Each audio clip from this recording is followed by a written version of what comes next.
주님께서 여러분과 함께 루카가 전한 거룩한 복음입니다. 주님 영광 받으소서. 그때 많은 군중이 예수님과 함께 길을 가는데 예수님께서 그들에게 돌아서서 이르셨다. 누구든지 나에게 오면서 자기 아버지와 어머니, 아내와 자녀, 형제와 자매, 심지어 자기 목숨까지 미워하지 않으면 내 제자가 될 수 없다. 누구든지 제 십자가를 짊어지고 내 뒤를 따라오지 않는 사람은 내 제자가 될 수 없다. 너희 가운데 누가 탑을 세우려고 하면 공사를 마칠 만한 경비가 있는지 먼저 앉아서 계산해 보지 않느냐? 그러지 않으면 기초만 놓은 채 마치지 못하여 보는 이마다 그를 비웃기 시작하며 저 사람은 세우는 일을 시작만 해놓고 마치지는 못하였군 할 것이다. 또 어떤 임금이 다른 임금과 싸우러 가려면 2만 명을 거느리고 자기에게 오는 그를 10,000명으로 맞설 수 있는지 먼저 앉아서 헤아려 보지 않겠느냐. 맞설 수 없겠으면 그 임금이 아직 멀리 있을 때에 사신을 보내어 평화협정을 청할 것이다. 이와 같이 너희 가운데에서 누구든지 자기 소유를 다 버리지 않는 사람은 내 제자가 될 수 없다. 주님의 말씀입니다.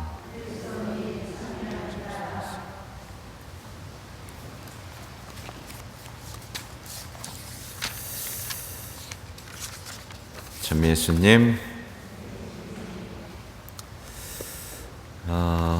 여기 계신 분들도 고해성사가 힘든가요? 고해성사 힘드신 분? 네. 고해성사가 왜 힘든지 알려드리겠습니다. 고해성사가 왜 힘드냐면요, 나름대로 잘 살았기 때문에 그렇습니다. 그렇죠? 나름대로 열심히 착하게 살려고 노력해 왔기 때문에 고해성사가 힘든 거예요. 그렇죠? 난 열심히 했으니까요. 그렇죠? 나름대로 잘 사는 게 아니라 언제 고해성사를 할 수 있게 되냐면 말씀대로 살면서 주님에 대한 사랑을 키울 때 이제 죄가 보이기 시작합니다. 알아들으셨어요? 이거보다 더 잘 설명해 드릴 수는 없을 것 같아요.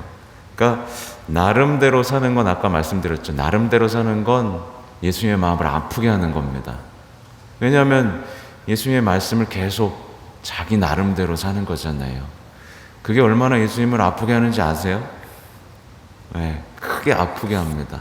그러니까 시키는 대로, 성모님이 시키는 대로 하라고 하시잖아요.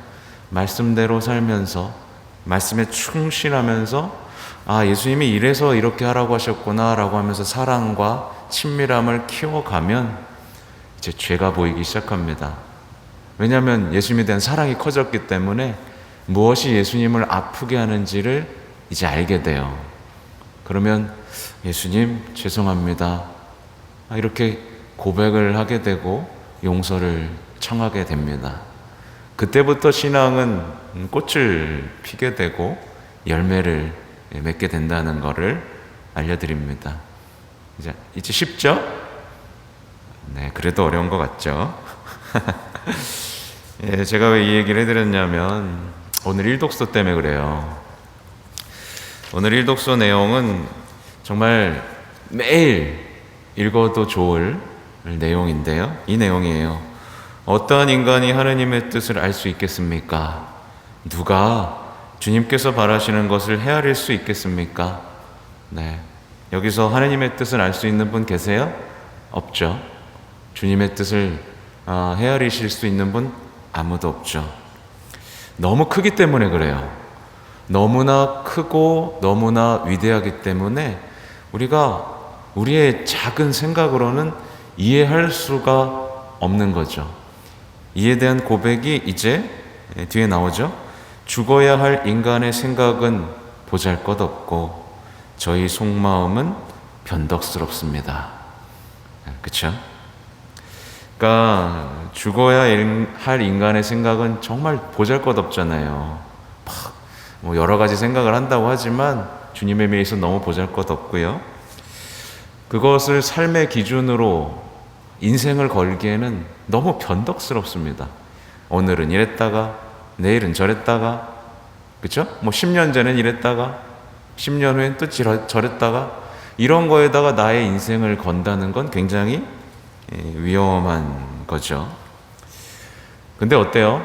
세상 사람들은 어떠냐면 이렇게 보잘것없고 변덕스러운 인간의 생각과 마음을 이제 지혜라고 칭하면서 이 지혜에다가, 인간의 지혜에다가 자신의 소중한 인생을 걸어버립니다. 그러니 어떻게 될까요? 인간의 지혜로 살아가니까 이제 이해할 수 없는 것들과 계속 부딪히게 됩니다.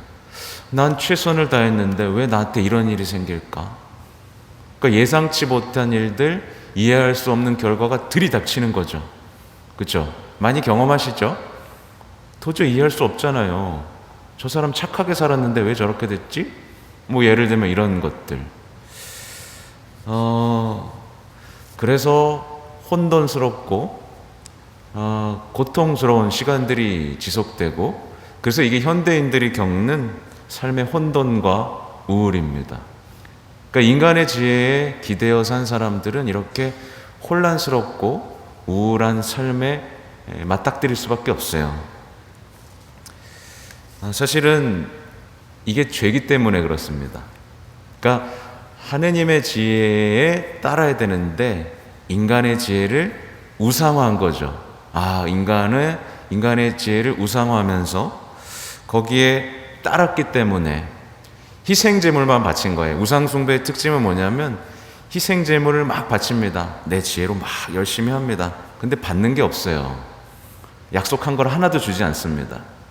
인간의 지혜는 행복을 약속하지만 우리의 온갖 노력과 힘만 들이고 정작 주는 건 없는 빈털터리, 우상숭배가 되죠.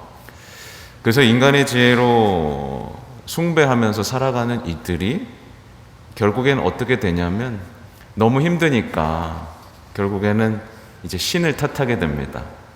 이게 무신론자들이죠. 괜히 죄 없는 신에게 신을 탓하고, 신이 있다면 이럴 수 있겠어요? 하면서 자기가 이해할 수가 없으니까 신은 없다라고 주장하고, 결국에는 이 허탈한 마음을 달래기 위해서 뭘 해요? 자기의 쾌락, 그죠? 욕망을 추구하면서 살기 시작합니다. 어쩔 수 없어요. 인간의 지혜를 따라 사는 사람들.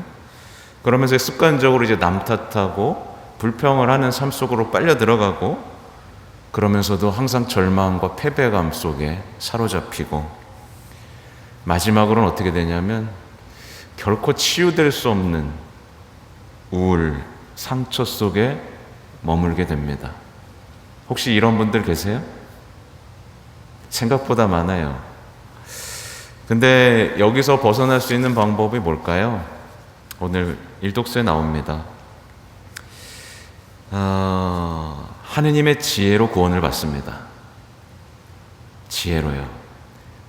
그래서 말씀드리면, 여러분들에게 말씀드리고 싶은 건 뭐냐면, 이제 인간의 지혜, 경험, 이성에 의지하지 말고 하느님의 지혜에 의지해보는 겁니다. 근데 이걸 못 하시더라고요.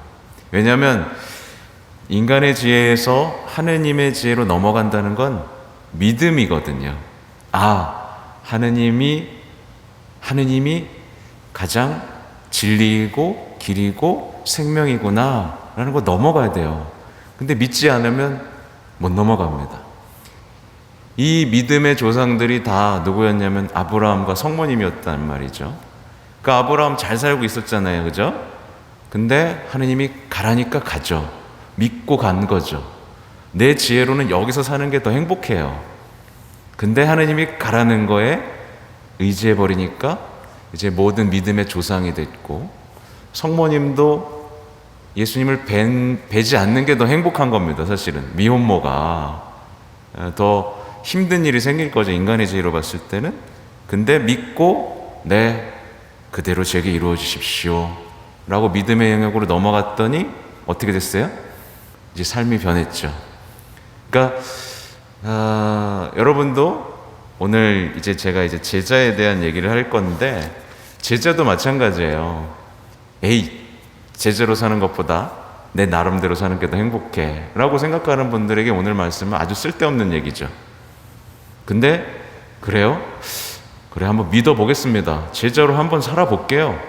어떻게 하면 제자가 될 수 없다고요? 그래요. 나 그럼 다 그거 할게요. 시키는 대로 다 할게요. 나 제자로 한번 살아볼게요. 이런 분들에게만 오늘 복음이 소용이 있겠죠. 제자 되고 싶으신 분? 네. 제자 되셔야 돼요. 어쩔 수 없어요. 제가 아까 다 나열해 드렸잖아요.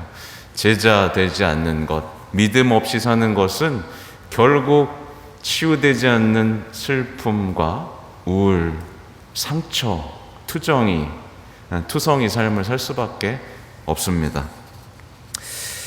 오늘 복음에서는요, 말 그대로 이렇게 하지 않으면 내 제자가 될 수 없다 라고 하면서 우리를 제자로 초대하시는 거예요. 이 앞부분도 다 초대입니다. 이 루카복음 한번 읽어보시면 좋겠어요. 근데 이제 예수님께서는 정말 어떻게 보면 우리에게 감당하기 어려울 것만 같은 어려운 숙제를 내주시죠. 가족을 미워하고 자기 목숨을 미워하라 그러고, 그놈의 십자가는 왜 이렇게 지라는 거예요, 그죠? 그리고 마지막에 어때요? 자기 소유까지 다 버리라고 하죠. 그럼 이제 다 도망갑니다. 여기서 도망가죠. 그래서 도망가는 얘기들 많이 나오죠. 네, 어떻게 하면 영원한 생명을 얻을 수 있겠습니까? 그랬더니 그거 다 팔고 나 따라와 그랬더니 슬퍼하면서 떠나는 청년 얘기 나오죠. 네, 떠날 것인가 따를 것인가 둘 중에 하나입니다. 네, 멀리서 이렇게 쫓아오는 거 이런 거 없어요. 예 아니면 아니옵니다. 네, 그리고 여기서 우리의 구원과 멸망이 결정되는 거예요.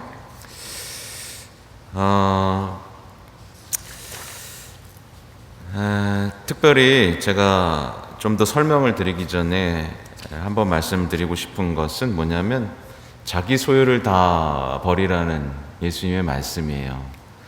이거 받아들일 수 있으시겠어요? 이거를 얘기하면 어떤 분들은 법정 스님의 무소유를 떠올리곤 하는데 그거랑은 별로 상관이 없습니다. 여기서 예수님께서 말하는 자기 소유를 갖지 말라는 것은, 내 제자가 되려면 그런 것들에 얽매이면 안 돼. 나는 너를 쓸 것이고, 너는 내가 가르는 대로 가야 될 것이고, 너는 내 구원의 도구가 이제 되어야 되는데, 너가 자꾸 너 것을 가지려고 하고 안락하게 살려고 그러면 난 너를 못 쓴다, 이 얘기입니다. 그래서 결론부터 말씀드리면, 예수님을 제자가 되기로 결심하고 예수님을 따라가기 시작하잖아요. 그러면 이제 필요 없는 것들이 보이기 시작해요. 이건 너무 사치였구나. 이런 것들은 내가 필요 없는데 쓸데없이 갖고 있었구나 라는 것들이 보입니다. 예를 들면 재택 하려고 막 책들을 많이 사놨어요. 근데 예수님의 제자가 됐던 이게 쓸모없는 책이 돼버렸죠. 그죠? 싹 버리게 됩니다. 그 반대로 예수님의 제자가 됐기 때문에 필요한 것도 있을까요, 없을까요? 있죠. 예를 들면 오지에서 선교 활동을 한다면 당연히 차가 있어야겠죠. 그죠? 그런 거예요. 그러니까 자기 소유를 다 버린다는 건, 네, 주님의 일을 하겠습니다. 그러면 이제 주님이 당신의 것을 주시면서 제자로서의 삶을 살도록 도와주시는 거죠. 그래서 제자의 삶을 시작한 사람들은 대부분 부족함을 느끼지 못합니다. 맞죠? 예수님이 제자로 부르셔놓고 밥도 안 주겠어요? 그죠? 집도 안 주겠습니까? 돈도 안 주겠어요? 다 주시죠. 그죠? 여기에 대한 믿음을 요구하시는 겁니다. 세상 모든 것이 내 것이니 너는 내 제자가 되어다오 라는 요청입니다. 좋죠? 별로 안 좋아하시는 것 같아요. 보면은 이제 가족을 미워하라는 말씀이 나오죠. 사실은 이것을 어떻게 해야 될까를 좀 많이 곰곰이 생각해 봐야 되는데, 가족도 미워하고 내 목숨까지 미워하는 얘기가 도대체 뭘까? 라는 생각을 해보는데, 반대로 생각하면 조금 더 쉽습니다. 뭐냐면, 요즘의 세상 사람들은 가족의 행복을 전부로 여깁니다. 가족이 행복하다면 무엇이든 할 수 있는 사람들이에요. 내 가족의 행복이라면 뭐 법도 필요 없습니다. 그게 곧 선이고, 내 가족의 행복이 곧 선이고 행복이고 올바름인 거예요. 그렇게 되면 어떻게 될까요? 내 가족을 위한다는 이유로 하나님께서 그토록 원하시는 이웃사랑과 형제가 와르르 무너져 버립니다. 그렇죠? 그러니까 세상 사람들 사실 다 착합니다. 가족들에게는 착합니다. 근데 이웃들에게는 냉혹하죠. 그래서 예를 들면 난민 같은 경우에 우리나라 들어오려고 그러면 우리 어때요? 우리 행복해야 되는데 너 저리 가. 그래서 얼마 전에 끔찍한 일이 벌어졌었죠. 그 지중해에서 이 배가 침몰하는데, 난민들이 뭐 몇 백 명쯤 침몰하는데, 그 나라들이 책임을 안 지려고 구해주지 않아서 다 죽었어요. 그 교황님이 통탄했습니다. 어떻게 이런 일이 있을 수 있냐고. 그러니까 옆에서 전쟁이 벌어지지만 우리만 피해 안 입으면 돼. 세상 사람들이 다 힘들어하는데 우리만 행복하면 돼. 이 마음 자체는 예수님의 제자가 될 자격이 없다라는 얘기입니다. 우리는 모두 하느님의 자녀고 하느님의 소중한 사람들이라는 것을 안다면, 옆 사람 한번 보십시오. 옆 사람도 다 예수님의 자녀들이고 모두가 구원받기 위한 자녀들이죠. 그러니까 예수님께서 항상 하신 말씀 있잖아요. 나는 죄인들, 악인들의 멸망을 원하는 게 아니라고, 그죠? 그들마저 살리고 싶고 구원하고 싶다고, 그죠? 죄인들을 위해서도 목숨을 바치신 그 예수님의 사랑에 동참한 제자가 되기 위해서는 반드시 뭐랄까요? 가족들의 사랑에 얽매여서는 안 된다. 이 얘기를 드리고 싶고, 또 하나는 자신에 대한 사랑입니다. 근데 요즘에는 점점 자신에 대한 사랑이 너무 커져가고 있죠. 그렇죠? 자기가 행복하면 다 맞아요. 내가 행복해야 된다는 거예요. 어떻게든 내가 행복해야 그것이 또 옳음이고 선인 거죠. 그렇죠? 이렇게 되면 어떻게 될까요? 내가 기준이 되면 하느님이 아니라, 내가 기준이 되면 결국 하느님하고 맞서는 사람이 되고요. 결국 타락하게 되고 부패하게 됩니다. 그 일례가 뭐냐면 낙태 같은 거예요. 내가 행복해야 되기 때문에 죽여도 그게 바로 선인 거죠. 선. 뭐가 나쁘냐는 거예요. 죽이면서도. 그죠? 근데 요즘 사람들은 거기에 공감을 해버립니다. 그죠? 타락이라고 생각하시면 돼요. 그리고 동성애 문제도 마찬가지입니다. 동성애 문제도 자기 가족, 내가 행복해야 되니까 법도 바꿔야 된다라는 겁니다. 거기에 음란이라는 죄가 들어가 있음에도 불구하고 그거는 싹 빼놓고 아름다운 사랑 얘기만 얘기하면서, 그죠? 그것을 선으로 만들어 버리죠. 그죠? 곧 타락인 거죠. 부패인 거예요. 말하자면 예수님께서는 이 교만한 개인주의에서 우리가 죽기를 바라시는 거고, 다친 마음에서도 죽기를 바라시는 겁니다. 조금 더 쉽게 말하면 하느님에 대한 사랑, 이웃에 대한 사랑 회복하고 스스로 목숨을 내놓으면서까지 하느님의 일, 하느님이 말씀하신 그 진리를 따르려는 그 각오를 우리가 다지도록 요청하시는 거예요. 보면 이제 두 가지 비유가 이어지잖아요. 누가 탑을 세우려고 하는데 결국 못 세우는 얘기가 나오고요. 또 어떤 임금이 다른 임금과 싸우지 못하고 평화협정 맺는 얘기가 나옵니다. 이 얘기는 뭐냐면 좀 영적으로 생각하시면 돼요. 그러니까 성경에서 전쟁 얘기가 나오면 영적 전쟁이라고 생각하시면 되고요. 아무튼 이 탑은 어떤 영적인 성숙이라고 보시면 됩니다. 여러분들 성당 나오면서 영적으로 좋은 사람 되고 싶으셨죠? 성공하셨어요? 안 됐죠, 잘.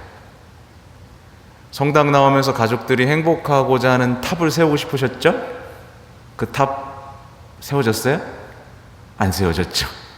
왜 실패했을까요? 제자로서의 삶에 응답하지 않았기 때문은 아닐까요? 그죠?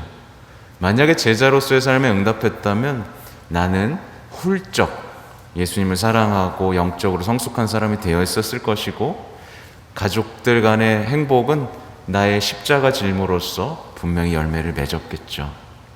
그러나 우리가 그곳에서 도망가니까 이거 보세요. 저 사람은 세우는 일을 시작만 해놓고 마치지는 못하였군. 비웃음거리가 돼버렸죠. 또 이 싸움은 영적 싸움입니다. 예수님의 제자들, 사도행전에 나오는 제자들 보면 구마하면서 영적으로 승리하면서 나가죠. 좌절하지 않습니다. 어떤 시련이 덮치고 누가 모함을 하고 공동체가 분열되더라도 힘차게 승리해서 나가죠. 그죠? 왜냐하면 예수님의 제자이기 때문에. 근데 우리는 조그만 갈등, 조그만 유혹이 우리에게 닥치면 어때요? 아이고 패배하고 좌절하고 거기서 실패를 겪고, 그죠? 하느님 계신 거예요? 이런 질문이나 하고 멈춰서 버리잖아요. 그죠? 그러니까 그러니까 제가 이렇게 지적하는 건 여러분도 할 수 있다라는 걸 알려드리는 겁니다. 제자가 되기로 마음 먹으면 여러분은 탑을 완공할 수 있고요. 전쟁에서 이길 수 있습니다. 그래서 제자 되는 건 굉장히 행복한 일이에요. 그래서 여러분에게 다시 한번 초대를 드리고, 아무튼 여러분, 제가 부탁드리고 싶은 거는 뭐냐면, 이 복음은 사실 우리를 되게 떨리게 만들죠? 아닌가요? 저만 떨립니까? 그러니까 복음을 보면서 약간 동요해야 됩니다. 제자가 될 수 없다고? 어떡하지? 그럼 제자가 되려면 어떻게 해야 되지? 막 또 찾아보는 겁니다. 제자 또 무슨 얘기가 있을까? 그래서 막 동요해야 됩니다. 나 제자 돼야 되는데. 그죠? 근데 이거 보면서도 좋은 얘기구나. 탁 닫아버리면 이제 우리 삶의 복음은 아무런 힘을 발휘하지 못하는 거죠. 그러니까 아까 제가 일독서에서 말씀드린 그런 말씀들을 매일매일 읽으면서 그 복음이 나를 비추고 바꿔내고 열매 맺을 수 있도록 여러분들 힘차게 다시 한번 제자로서의 삶, 세례받은 이의 삶으로 나아가시기 바랍니다. 하셨죠? 네, 잠시 묵상하겠습니다.